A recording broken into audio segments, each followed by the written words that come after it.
করতে পারবো। সেই একটা পাখি আনছস তাম্বির, আর টাকার জন্য তুই তার গার্লফ্রেন্ডে বিক্রি করে দিলি। আরে বাবুল শেখ, এই টাকা খুব খারাপ একটা জিনিস। এই টাকার জন্য মানুষ যে কোনো সময় নিয়ত পরিবর্তন করতে পারে, বুঝতে পারছো বাবুল শেখ?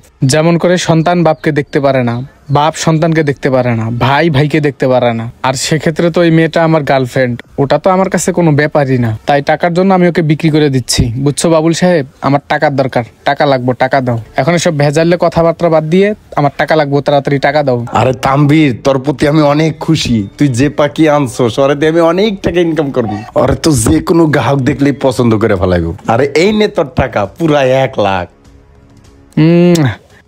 আরে বাবুল সাহেব, আমি অনেক খুশি। এখন পাখি তোমার আইনা দিছি, তুমি যা মন চায় তাই করো, আমার কোনো সমস্যা নাই। আমি টাকা পাইছি, এখন আমি চলে যাই। এই যা ভিতরে ঢুক। এই বেটা দাঁড়া। ভাইয়াটা আমাকে বাঁচাতে আসছে। আর তোর বেটা অনেক শখ তাই না, মেয়েদের জীবন নিয়ে খেলা?